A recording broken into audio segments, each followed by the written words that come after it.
Good afternoon, and we are so grateful that you have joined us this afternoon for our Abundant Life webinar series. Today's session is titled Becoming a Trauma Informed Community. And we have a very, very, very special guest.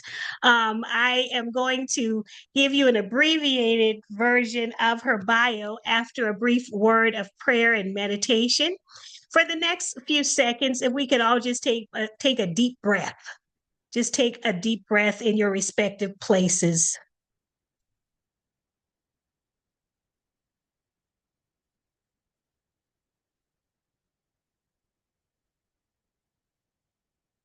As we center ourselves today, I invite you to think about not only the presentation that we are preparing ourselves for, but today, for those of us in the Christian community, it is the day before our Lenten season begins. And for some, it is known as Shrove Tuesday, which is a day of feasting.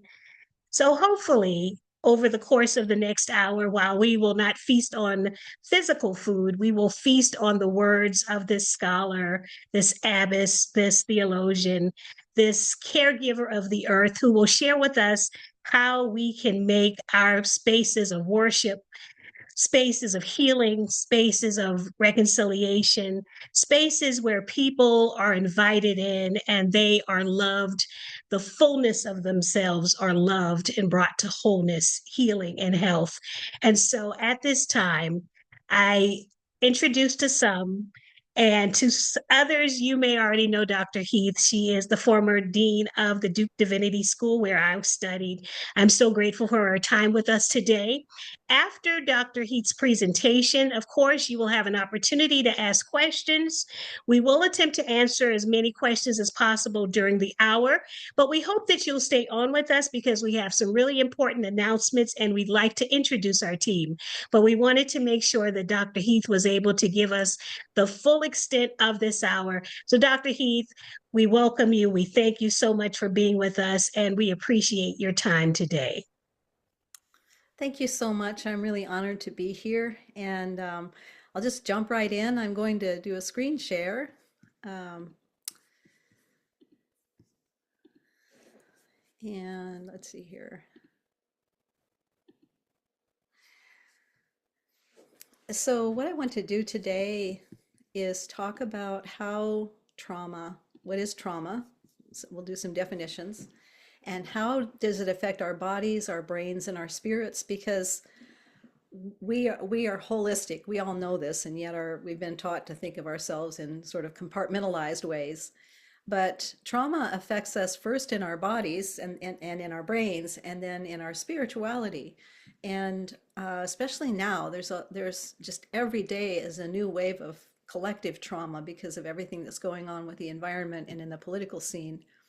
So today I'd like to just give us an overview of what's going on with our bodies, our brains, and our spirituality um, because of trauma. And then I'll be speaking again in April in Greenville. And at that time, I'll be able to flesh out a little bit more about practical responses and being trauma responsive. So let's just jump right in. And I'm glad we started with a moment of centering. We are going to need to do some centering practices, all of us, several times a day as the days go by. I was talking with my sister yesterday, who's a therapist, and we were just reminding ourselves of the importance of breathing, of softening our gaze, of doing the movements that can help our vagus nerve. I'm getting to that in a moment. Um, Taking the slow breaths to practice gentle compassion toward ourselves and help our bodies to relax when they're being so activated by the news that we hear and memories that the news stirs up for so many of us, that sort of thing. So I just want to begin by telling you that I hope that, and I intend to do my part to create this digital space in such a way that we are safe. What is trauma? Trauma is an emotional and physical response to a terrible event. The terrible event can be a violent act, something that's intentional. Somebody gets beat up, or something that is an accident, like a car accident. That's not really anybody's fault, but it's an emotional and physical response to a terrible event. It could be a natural disaster, and it can be observing a terrible event. For example, um, seeing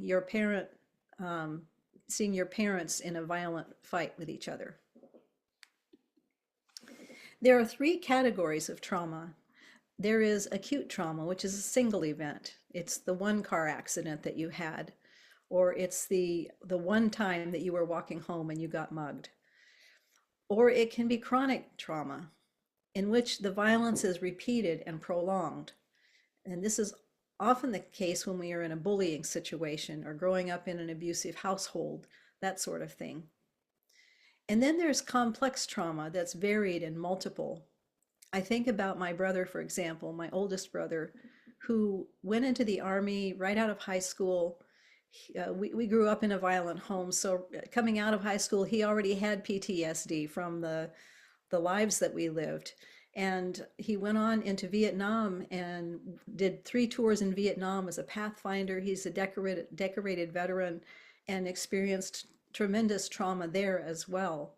And then coming back to the US after the war, the trauma for veterans, and on it goes. And so this complex trauma that requires complex responses. Then there's violence. What do we mean by violence? Well, in this context that we're talking about, there is self-directed violence, and that is in which the perpetrator and the victim are the same person. I think of people that I have loved and cared for and provided pastoral care to who self-injure, who cut or burn or in other ways self-injure because of the emotional pain and the struggle that's going on within. Self-directed violence. Then there's interpersonal violence between individuals, between family members or community members, people at work, people at school, sadly, people in the church. And the ways the violence gets played out are physical and emotional, spiritual, financial. There are so many ways that people perpetrate violence against one another. And then there's the collective violence, which we're all awash in this right now. And this is institutional or social violence, or let's say government violence sometimes, committed by the dominant group, the group that has power, against other groups that have less power based on race, ethnicity, religion, sexual identity, political orientation, or class. And so there's this collective kind of violence. Gabor Mate, one of the world's leading experts on the somatic healing of trauma, tells us this: trauma is not what happens to you, it's what you are left holding in the absence of an empathetic witness. It's what you're left holding in the absence of an empathetic witness. And in his work, he goes to great length to demonstrate how we can provide an empathetic witness to one another, to create the containers, to hold the stories, to believe the stories as people share with us the trauma that has happened to them. So being an empathetic witness and having an empathetic witness is part of healing of trauma, but it's not the only part. There's a physical impact of trauma on our bodies and brains. And so trauma is the residual physiological imprint of harm.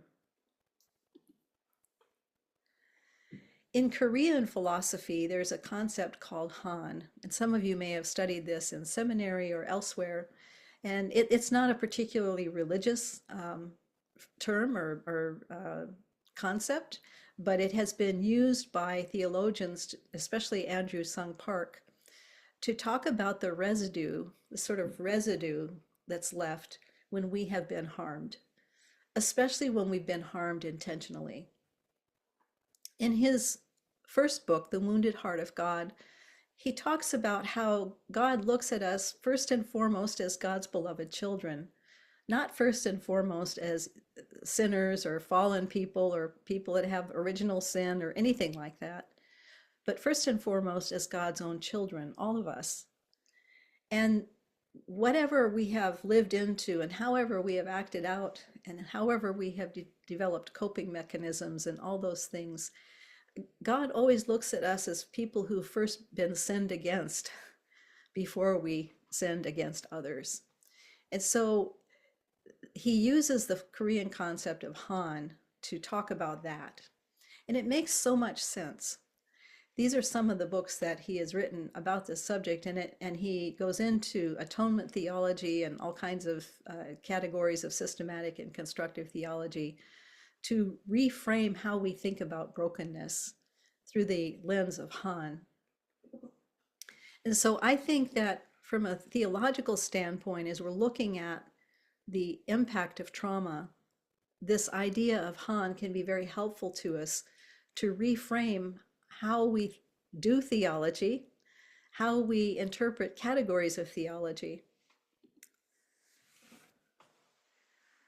So how does Han, if we're going to use that concept, or how does trauma affect us? Well, post-traumatic stress disorder, this is PTSD, this is what you're left with after the harm. PTSD activates the alarm system of the brain, the amygdala, and the endocrine system. The activation of these systems affects the entire body. Our cognition, that means how we think about things and interpret things, our emotions, our perceptions, and our spirituality. It affects us physiologically, neurologically. Our whole being responds to trauma in order to try to survive. And these are the common kind of stages we go through, or they don't always happen 1, 2, 3, 4, 5. Sometimes they're happening at the same time. Shock, denial, overwhelmed, lasting impressions, body memory via our senses, hyper-reactive or hypo-reactive. I can give you a quick example of this from my own life. Several months ago, I went to the allergy clinic where I go once a month to get my injections because I have chronic allergies. I parked my little truck in the parking spaces at the clinic are kind of tight, kind of like at Trader Joe's. And so I pull my little truck in, I open the door to get out. The vehicle next to me was a great big like F-250 pickup truck. My door very slightly touched that truck's door, which was closed, but I was careful not to bang it. I get out, close my door and lock it, and I turned around and there was this huge man looming over me with his fist like this. He's looming over me and he's staring and touching his door to see if I scratched it or did anything. And then he said to me in a very threatening way, "You're lucky you didn't scratch my truck." And he's raising his fist. Well, I grew up in a violent home with fists that did more than just get raised. And I have lived through a lot of violence. I've done a lot of recovery work, and yet still I was triggered. I was triggered by this man looming over me. I'm 5'1", and I don't weigh very much. And here's this big man with a big truck. And the first thing I was like, is this really happening? Is there really this man? And where can I run? And what can I do? You know, my thinking is not rational and logical and sequential. It's now instinctive. Is this really happening? This can't be happening. I'm at the allergy clinic at 11 a.m. on a weekday.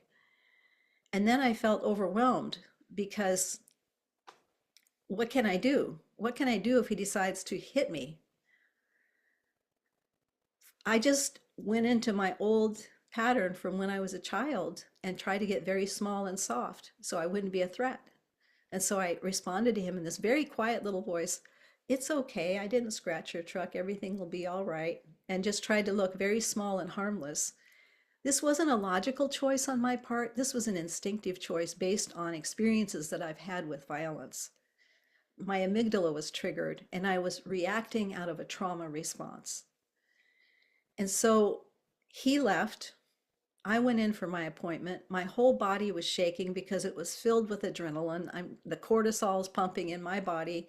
My endocrine system's working overtime because my body couldn't tell if this was a perceived threat or a real threat. It treats everything as a real threat when it's activated. And it took me a few hours to recover from that experience, even though I've done incredible healing work over the years and I'm healthy and I have my wits about me most of the time because the PTSD was activated, it was triggered. My body remembered things that my brain wasn't thinking about intellectually. So hyperreactivity, this is when we're on edge. It took me hours to stop being on edge after this encounter. Hyporeactivity is when we just kind of go flat and don't react the way we should, like you would think is normal. These are both trauma responses. And if we're being triggered a lot all the time because we continue to live in a dangerous situation or a threatening situation, or we keep watching the news over and over about the next horrible thing that happened today, and we have PTSD, no matter how much recovery work we've done, we can be triggered. And so our tendency can be to go into hyperreactivity, being on edge, irritable, can't rest, can't focus, or hyporeactive. So I told you about how I reacted instinctively, this sort of amygdala response. I tried to get small and soft and not threatening to survive, right? These are common responses. To fight, to fight, to flee, to freeze. We go into freeze when we can't determine whether fighting or running away is the better option, and we can freeze. This is something maybe you've seen a nature documentary where a snake will stare at a little bird and the little bird is unable to move because it's freezing, and then the snake gets the bird. Pleasing and appeasing, trying to just, oh no, it's okay. That was me with this big guy. It's okay. It'll be all right. Everything's okay. Attachment. This is a trauma survival response where a person who's in trauma and having that trauma activated feels very insecure because they didn't have the protection they needed when they needed it, especially when they were children. And then will attach and sort of cling to us if we're the caregivers, clinging to us and wanting someone to rescue us, and just being very vulnerable all the time. And then there's the response of collapsing and just submitting and just laying down. One of the things I do on the farm is take care of our goats. We have a little herd of dairy goats, and last year one of the goats was bullying the other little goat, just relentless. We ended up having to butcher the bully goat actually because I couldn't reintegrate her into the herd because she just was determined to murder this other little goat. Well, the other little goat was so injured by the bully that I had to take her to the hospital, the vet hospital, to be treated. And when I was trying to get her into the truck, and she's not used to getting in the back of a truck and having to ride in a crate and do those things.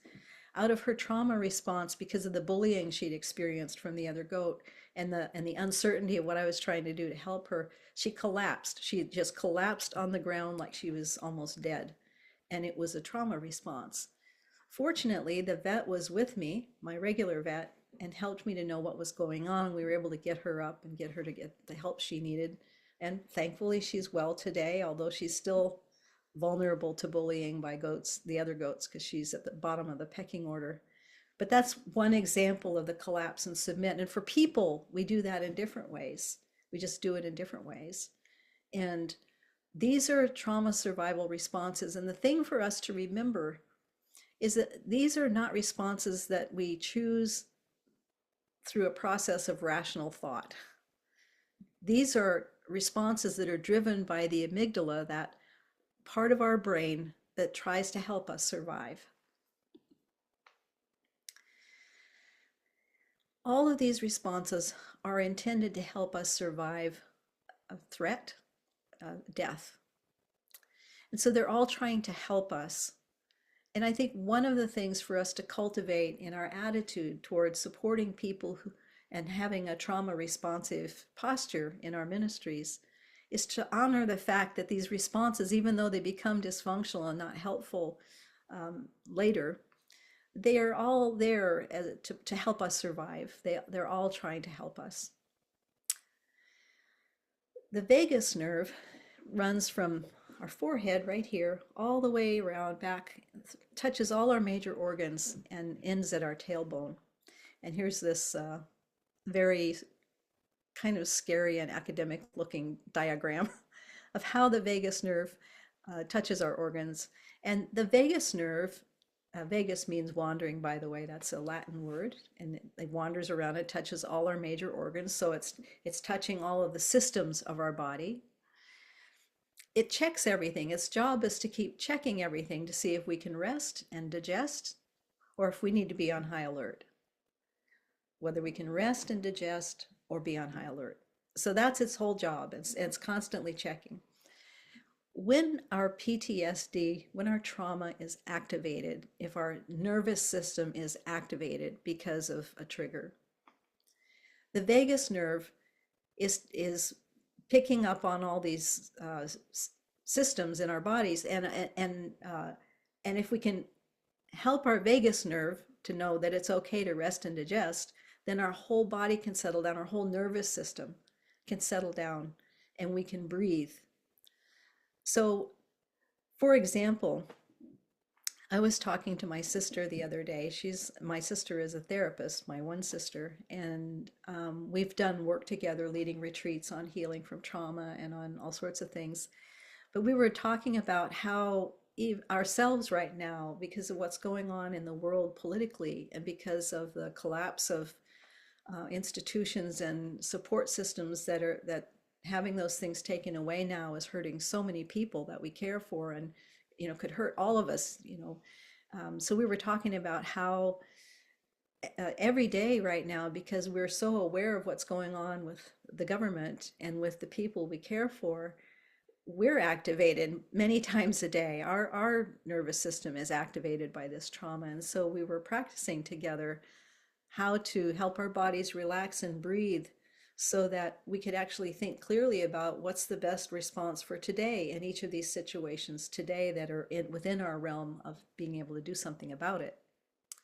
So we just kind of went through the routine again. We're going to touch this right here in between our eyebrows, the area that in energetic healing is the sixth chakra. If you touch it lightly and relax our face and relax our jaw and soften our eyes, and then roll our shoulders a little bit, and then take deep breaths. Breathe in through our nose and breathe out through our mouth, slowly letting our bellies become soft all the way to our seat. So we did this together on FaceTime, and our bodies relaxed. And so we were practicing again. We were talking through the things we need to remember when we're triggered by these things that are going on. Because the thing is, when we're triggered, when the trauma is activated and our bodies are in this space of the trauma being activated, we cannot think clearly. We cannot make good decisions about what we need to be doing right now. And for all of us who are in ministry, who are leaders of some kind, we really need our wits about us, right? And so these are some things. So we're not able to access rational thought due to the effects of trauma on our neurological and endocrine systems when we're in a trauma activated state. It's just not possible. Our efforts to tell what happened, if we're trying to communicate to another person the trauma that happened, if we're in an activated state, our efforts to tell what happened are usually fragmented and non-linear. They're jumpy. They're like little snapshots that got dropped on the ground, and then you pick them up and they're all out of order. What happened? We may dissociate. We may be here but not here.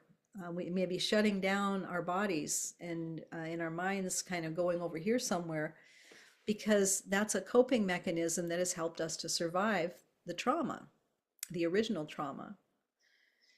And we may experience something, this is not a medical term, this is a popular term, but it is a real medical thing. It has other names in the medical world, but adrenal exhaustion, and that's a state of being just worn out physically and mentally, worn out emotionally from the effects of frequently having our trauma activated, of living in a hypervigilant state. Then we just become exhausted by it and can develop different types of physical symptoms and exhaustion and all kinds of things. So we may find as we're companioning people who, especially right now, where so many people who have been working on their trauma, people who've never started to work on their trauma, but it's all being triggered right now because of these cataclysmic events. This slide here may describe exactly what we're encountering with others and even with ourselves. There are cognitive distortions that happen. That by when I talk about the brain, I'm talking about the physiological realities of the brain, but when I'm talking about cognition, I'm talking about how we think and how we frame and how we interpret things and assign meaning to things and how we create a narrative or a counter narrative. So some cognitive distortions that are common trauma responses are here on the slide. And this is not all of them, these are just some common ones, but catastrophizing. So where we, every little molehill turns into a mountain, everything is a disaster, everything is great big, and we're unable to just relax and look at things with some perspective. And the reason why this happens is our brain is trying to protect us from a catastrophe. That again, these trauma responses, our brain is trying to protect us, our body is trying to protect us, but so often it's a perceived threat and not a real threat. And so these catastrophe reactions are not helpful. Sometimes we experience polarization. So polarization and generalizing kind of go together. But for example, I know someone who experienced several layers of trauma having to do with COVID, with the loss of their job and then the loss of their home because they couldn't pay for their home because they didn't have a job, and then they became homeless.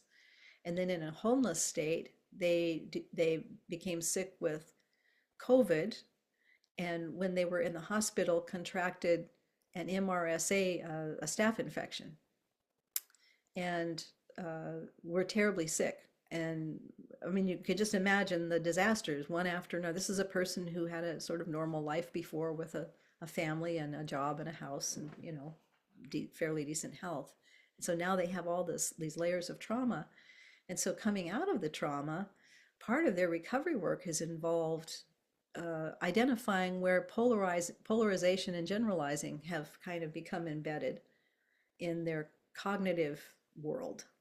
So for coming out of all this, they had to realize that they had developed a bias against all medicine.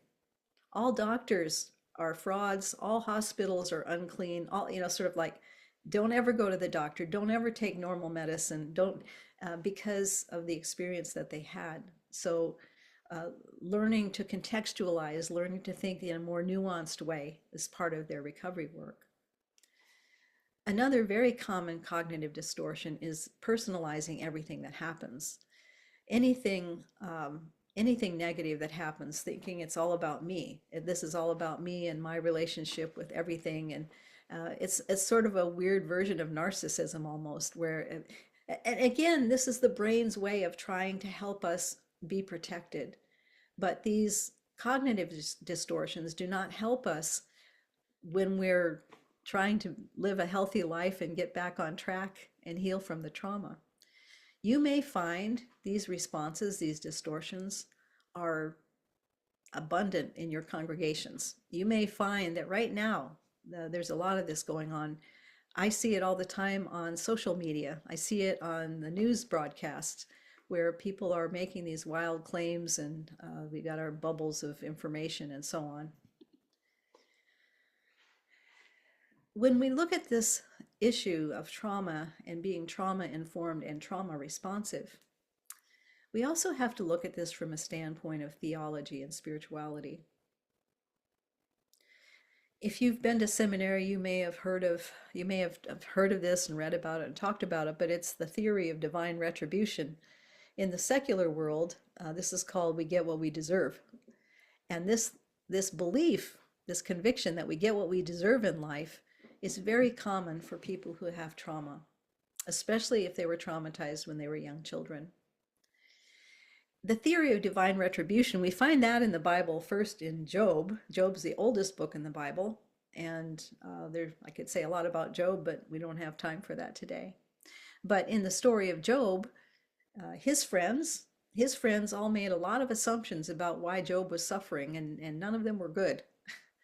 And Job himself didn't know what to think about it. Of course, Job never gets to see all of the behind the scenes things that are going on with God and Satan and so on. But Job didn't deserve any of that in the story. That's part of the meaning of the story. Those things didn't happen because Job deserved it. We find this in the New Testament in the Gospels where somebody says to Jesus, "Who sinned, this man or his parents, that he's born blind?"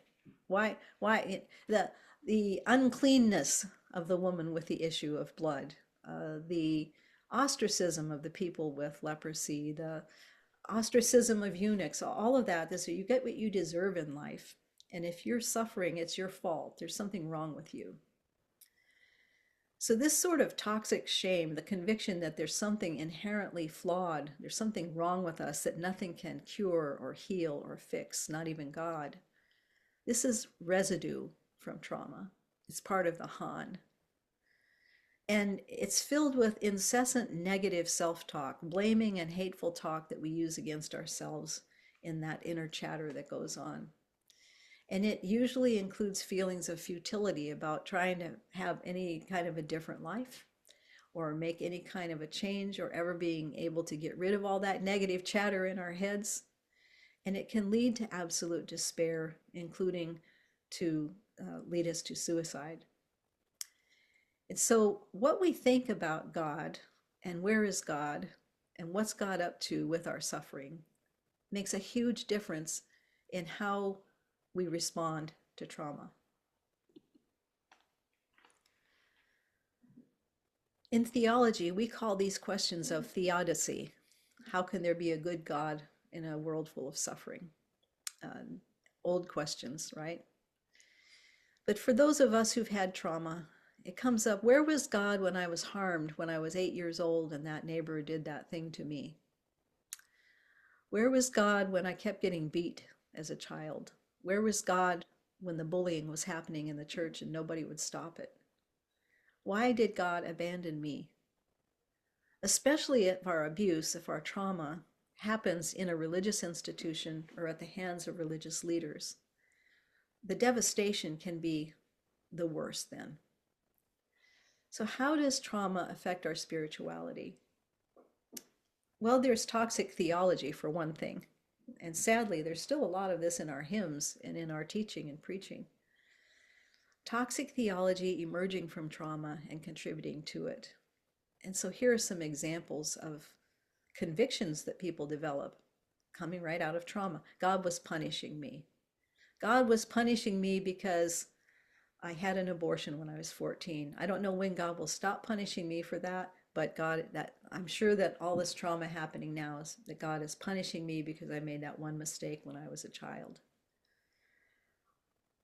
I have to suffer to learn a lesson. My child died. I don't know what the lesson is that I'm supposed to learn. I don't know how long I have to grieve before I've learned the lesson, but I guess I just have to suffer to learn a lesson from God.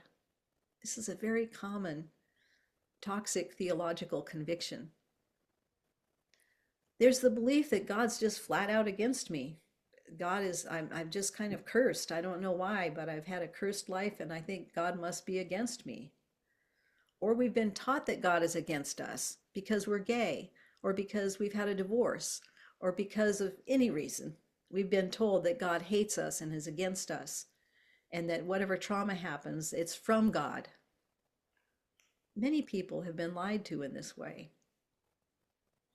Or God supports my abuser. In so many conservative religious traditions, women are taught to submit to men, even to the point of death. And that God is always in favor of this divine chain of command, where you have to stay in your lane in the chain of command. And if you break out of it for any reason, even because you're a victim of violence, that God is against you. And so people stay in violent relationships and violent situations because of the fear of having God against them too.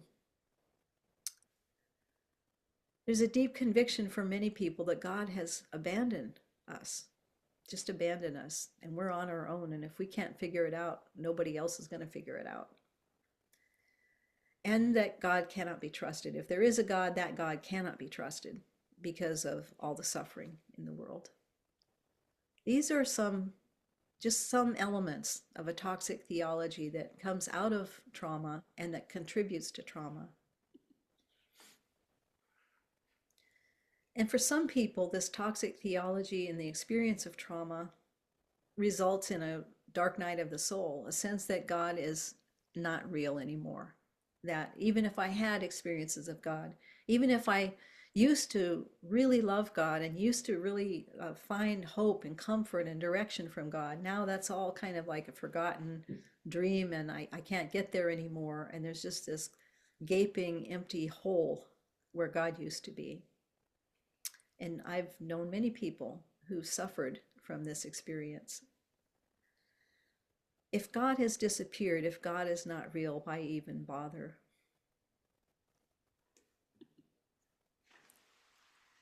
So in our caregiving, in our pastoral work, in our companioning of people's as spiritual companions, here's what's not to do. First of all, let's not freak out when somebody comes to our office and they're behaving or saying things just some of the things I've summarized here. Freaking out that is not going to be helpful to them. Lecturing them about the dark night of the soul or the effects of trauma on the amygdala, that's not going to help them either. When somebody is in an activated state, none of those things are going to help them. Trying to fix them, offering platitudes, God needed another angel, we'll all understand it by and by. This is not going to be helpful to people. It's going to make matters worse. Even doing a Ted Lasso is going to make matters worse. I love Ted Lasso, but at times he has toxic positivity, is not able to weep with those who weep and mourn with those who mourn, and sit in silence as Job is suffering, our friend Job. But here are some first steps to be trauma responsive. We need to not only be trauma informed, but trauma responsive. So the first steps, to hold space. Someone comes into our office, or we're working in the garden. In my case, my office is often the vegetable field. And we begin to talk, and this person says this, I've never told anybody this before, but, and they go on to tell us in a halting way about that time when they were a little child and their father molested them. And as they're telling us this story, they begin to tremble, and the story becomes disjointed.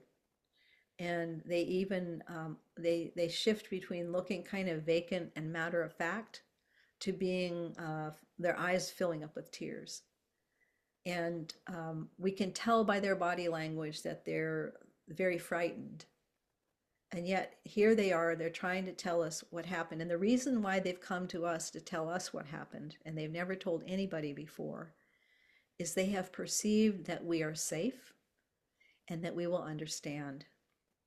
It's taking them tremendous courage to tell us that thing they've never told anybody before. It's very, very hard to tell that story the first time. So what we need to do for them and with them is to hold space. We're to stop whatever we were planning to do and create a physical space that's as safe as possible.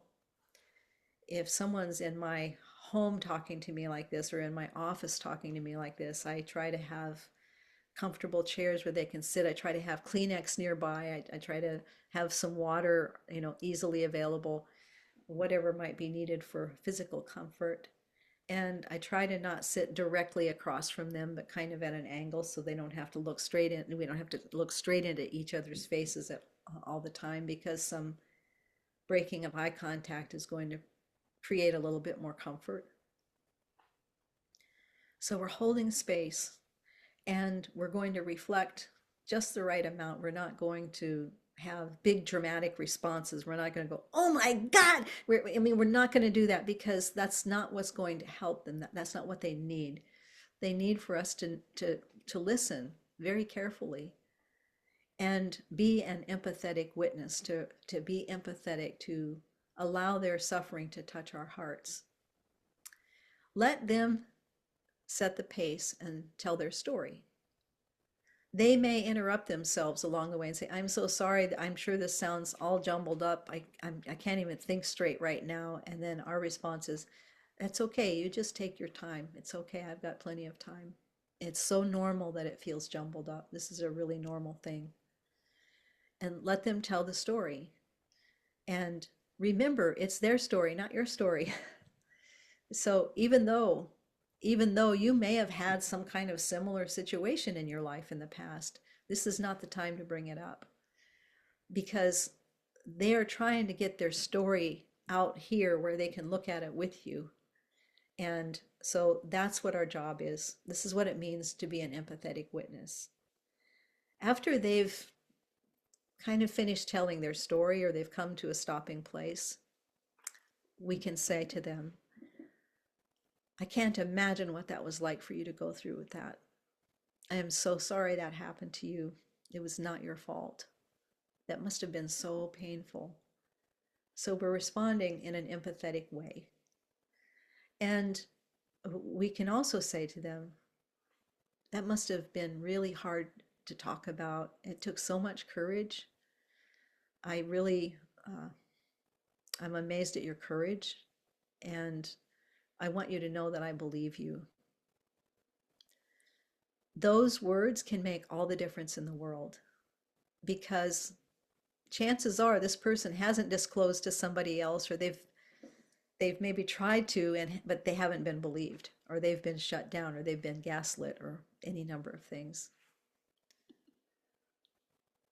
It's a good idea for us to develop a referral list of competent healers, both male and female, those who specialize in working with LGBTQ plus clients, so that as people disclose to us their suffering, the trauma that they're in, we will have a ready list of people we can refer them to, because none of us, unless we are therapists, none of us should be doing the therapist's work.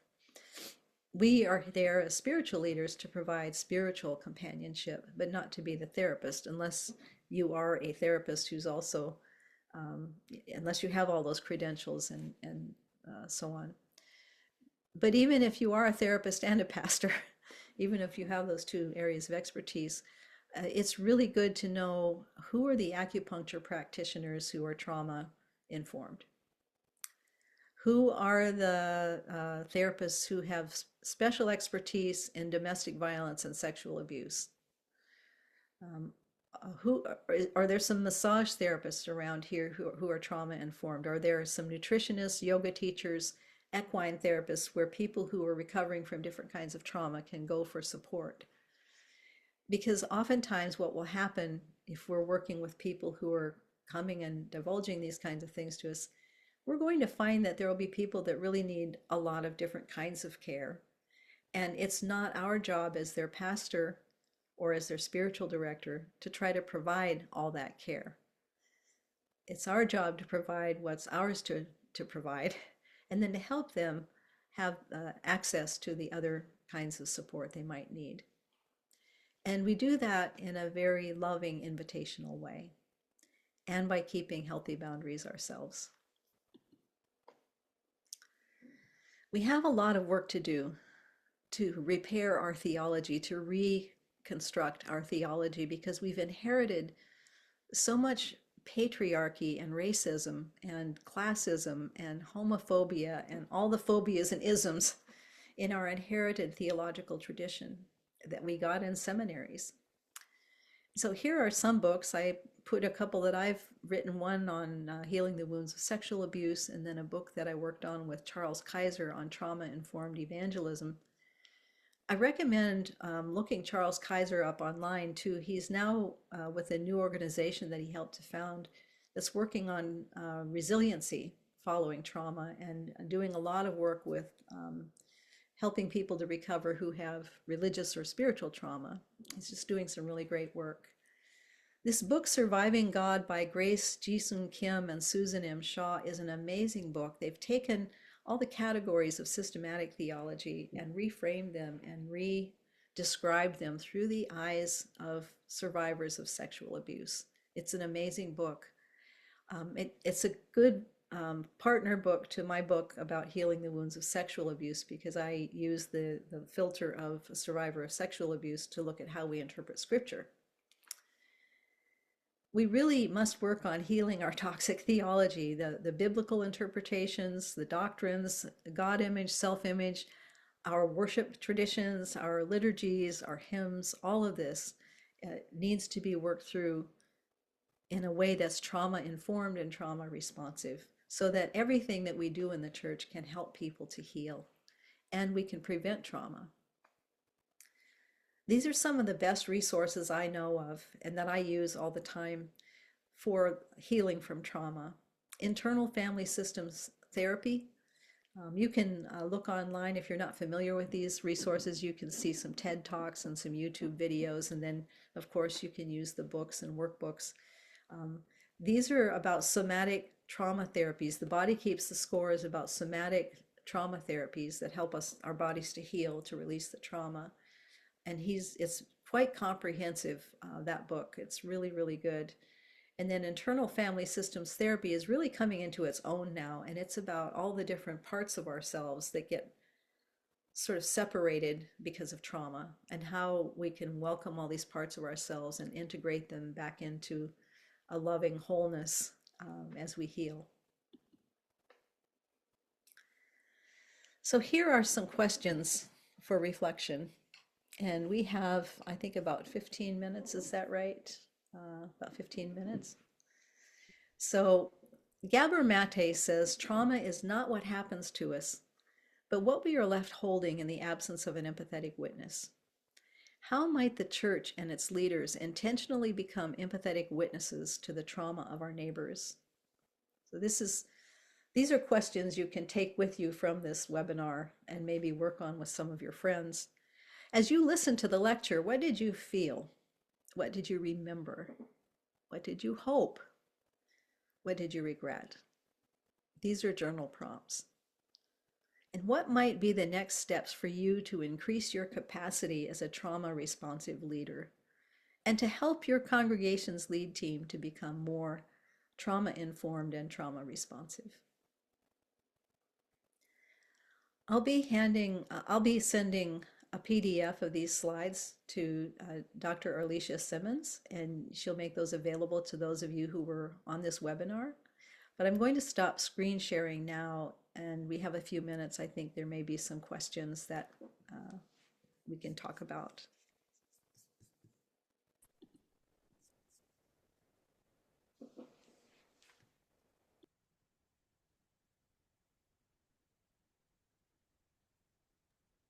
Thank you so much, Dr. Heath. I appreciate, I've seen your presentation before, but I appreciated it even more the second time around. And we do want to remind you that Dr. Heath will be with us in Greenville, North Carolina on Thursday, April the 3rd for our Faith and Mental Health Summit. And in that atmosphere, she'll have more time. She'll have like an hour and a half for a fuller presentation as well as a breakout session. And so if you can get to Greenville, we would like to encourage you to do so. And so, Dr. Heath, I think it was important that you reminded us we're spiritual companions. And so one of the things that we try to do with Partners in Health and Wholeness, especially with our Abundant Life initiative, is to help people seek training like mental health first aid so that they'll understand just some basics about what is happening around them, and not to be able to diagnose, but as you said, to direct people to resources. And so I'm sure there are scenarios, as you were speaking in the earlier part of the presentation, I thought back to my childhood. It was only in adulthood I learned that this woman I grew up around was an abused wife. But I remember her actions in church, and sometimes people just thought that she was combative, not realizing it was a trauma response and it impacted everyone around her. Yeah.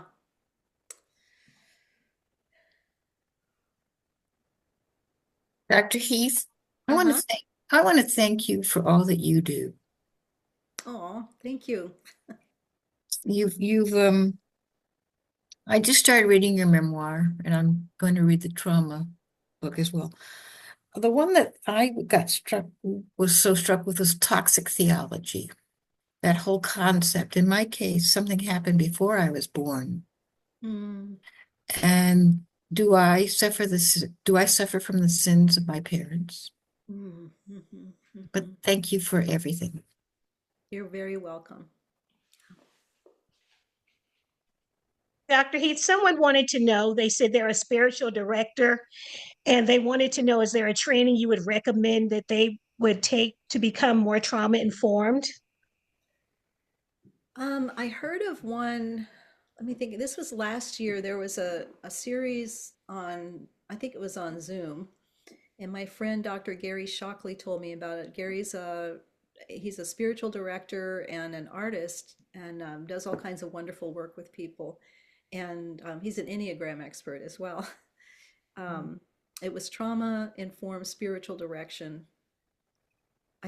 I'm sorry, I don't have the name of the program with me, but I know that it's a program that runs from time to time. And I think if you do a search online, you'll be able to find that. That's what I would advise that you take as a spiritual director, that kind of training. Mhm. I was also looking up the information for the North Carolina Institute for Spiritual Direction and Formation.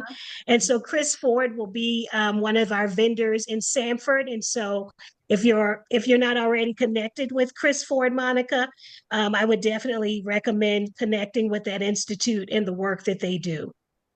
Could you repeat that again? No, I'll put it in the chat. I'm sick, thank you. so it's the North Carolina Institute for Spiritual Direction, but I'll send that Thank you. information to Thank you. you. And I'll put in a prop for Chris as well. She's an amazing woman. She's a retired veteran trauma therapist and a veteran spiritual director. And so she would also have more information about Mhm, further training for spiritual directors to be trauma responsive. mhm. Yes, and then they're located, I believe, in Raleigh, but she'll be with us in Sanford next week. Well, I also Go ahead, Dr. Heath. I was going to say I'd also recommend you can get training in internal family systems theory for spiritual directors. I've seen programs like that advertised. That would also be super helpful for any of you who are spiritual directors.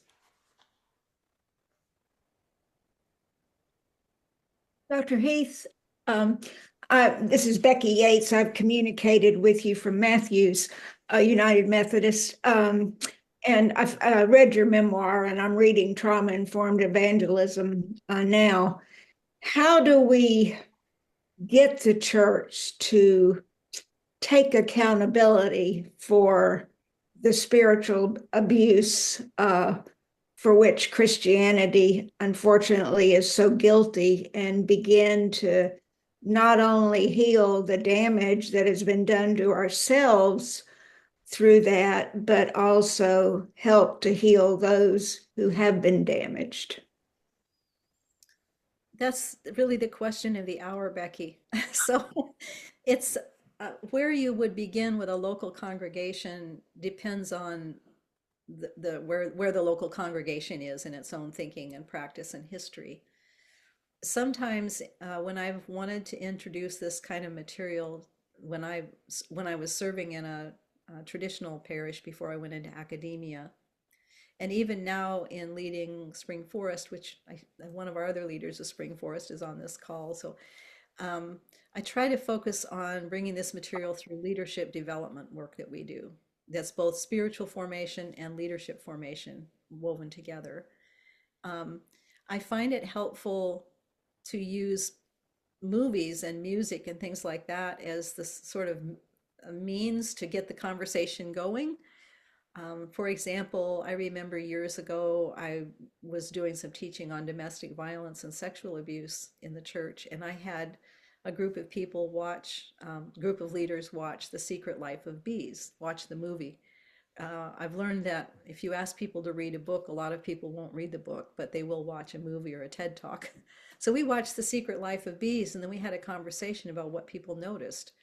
And that conversation became the sort of fertile ground then for the next level of learning some more things, because you have all these themes of domestic violence and spiritual abuse and racism, kind of all these themes coming together, even environmental destruction in that movie. So a well-chosen movie like that, that's a fictional movie, can be a place to begin with a group of leaders in a retreat setting, let's say. Mhm. Well, Dr. Heath, we thank you so much for being with us today. We have some more announcements, so we ask, excuse me, that our audience would stay on with us. We want to make sure that you have some information about our Abundant Life program. Dr. Heath, we're excited that you'll be with us next month. It just seems like it went so fast. These weeks are flying by. So we'll be there. If you come to Sanford, you can still come to Greenville. So we have space in both.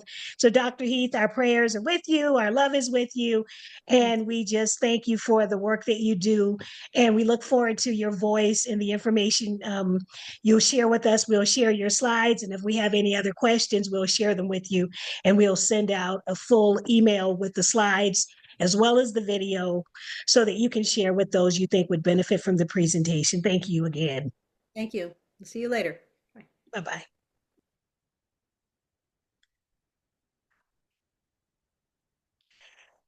So again, thank you all for joining us this afternoon. If you look in the chat box, we've posted a number of links that hopefully you have accessed. And so on today, I wanted to share a few announcements. Of course, this is our team. They're in the background. Myself, I'm Arlesia Simmons. We have the Reverend Carolee Hall in the West, Donna Parks Hill, who is also in the West, and then Meredith, who has just joined our team. And some of you may be familiar with these ladies. We are celebrating our 90th anniversary here at the council, and so we are excited about what is happening throughout the year. In addition to the work that Partners in Health and Wholeness is doing, we have other initiatives. We will have our legislative summits, and we want you to look forward to information coming out about our major event happening in November. So we know that you get all of our mailings because you've registered for this. You will see our mailing. So please open those announcements. And if you are concerned about justice in this land, not only in the state of North Carolina, please stay engaged with us. We are excited that next week, and I hope I have my voice back by then, we have another training by a guest clinician, Dr. Tanya Armstrong. And Dr. Tanya Armstrong is the owner of a center of healing and wholeness where there are about 15 therapists in our region, and she's going to be with us. And she will present for the first part of our day in Sanford, and then she'll also do a breakout session. So if you are still on the fence about Sanford, we do have seats available. If you know of someone who might want to come and maybe they're not financially able, we do have scholarships available. So if you would contact myself or send an email to our PHW info email address, we can get that information to you. Next week in Sanford, we will have discussions on grief and how to create a grief ministry in your church. We have another discussion on music and mental health. We'll also have Dr. Armstrong doing a breakout session that talks about boundaries. And so as you're going through becoming a spiritual companion, whether you're a clergy or a layperson, it'll be helpful to understand how do you establish boundaries as clinicians and practitioners who are professionally trained and licensed. They understand their boundaries. They are legally bound to certain boundaries, but sometimes in the church, because we walk alongside people, we need to have a little better understanding of that. So we encourage you to register. There are seats available, and so please, the links have been shared in the chat. As we've been talking about throughout the session, we will have our Faith and Mental Health Summit in Greenville on Thursday, April the 3rd. And so Dr. Heath will continue this conversation that she began today. It'll be a different kind of conversation, but still dealing with how are we becoming a more trauma-informed as well as trauma responsive. So it's one thing to identify, to know what it looks like, but how are we going to respond as spiritual companions? The registration link for that has also been placed in the chat, and we encourage you to sign up today. If you are not in the Greenville region and maybe you know of a friend or another clergy member in that region, we would appreciate it if you would encourage them to sign up. We have some amazing presentations and breakouts for this session in Greenville. And so if you have any questions, you can contact me about that. And we have some more webinars that we will be presenting as part of our Abundant Life series. And we pray that you have been enjoying them. We are asking for you to complete the survey so that we can get a sense of what has worked, what has not worked. We actually read through all of the comments, even our speakers. If there was something they did not cover, we talk with our speakers about what wasn't covered or what they could have explained a little better. So when you give us feedback, we take it seriously. So we are having some upcoming webinars in March as well as April. Would you please put these dates down and share with us? And then, as I said, I've already provided the information about the 2 summits. If you have not already accessed digitally or requested a printed copy of our Abundant Life Study Guide, we encourage you to do so. We are grateful that so many of you have been reviewing the study guide. For many people, it may not be new information, but for some, it is allowing them to begin the discussion of health and wholeness and mental wholeness and wellness in their congregations. We are inviting you to download that study guide. We have limited copies available to mail out. And so we are asking, if you have not already accessed the study guide, that you would take a look at it. And if you have any feedback for us, please do provide that, as we will consider revising and doing an updated version of the study guide at a later time. And so if you have any questions about our programs or any of the work that we do here in the state of North Carolina, we encourage you to contact us. We read all of our emails. We respond to our emails.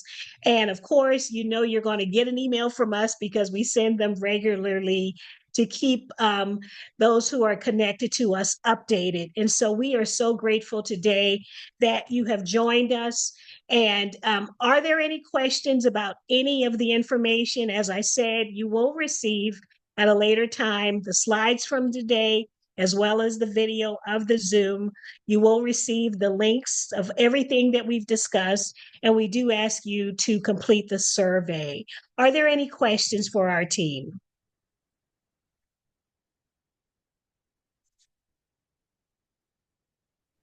Any responses from today's presentation? There was confusion about what time it started. I read 12 Okay. o'clock and then it was 12:30, and the email I got said it was going to start at 12:30. Can you do a Okay, better Monica, job? I shared that with our communications person. So we'll look and see if there might have been something that was amiss in our digital process. But she also advised that you can check your calendar to make sure the settings are correct. And so if that did happen, we apologize for what may have technically happened. We have changed one of our systems. So the way in which we are engaging with those we connect with is a little different. So we are working out some kinks. So we definitely apologize if you came on later. But as I said, we will share this with you. Okay, I actually came on about 12:04. Nothing was happening, so I checked in about 12:15, and it started. Okay, well, we apologize. We started at 11:59, so I'm not sure what happened, but we will take a look on the back end to see if there were any bugs in our system, and see if we have any other responses from attendee. But thank you so much for being with us. Thank you. Thanks. You're welcome. And so, in this moment, I just want us to once again center ourselves. I know sometimes when we talk about mental health and we learn information, as Dr. Heath said, some things are stirred inside of us, some things we didn't even think through or think about, memories. And so, as we leave this digital place, but never God's presence, my prayer is that you leave with peace and with wellness. My prayer is that you would leave to journey into the wilderness of the Lenten season. And my prayer is that wherever you find yourself in the days to come, that you will know that God hears you, God sees you, God loves you, and that God is ever present in our time and in our season and in our grief and in our health. God is ever present and God is with us and God loves us. And thank you so much for being with us today. And may you feel God's presence, may you feel God's love, and may you feel God's protection. Thank you so much for being with us today.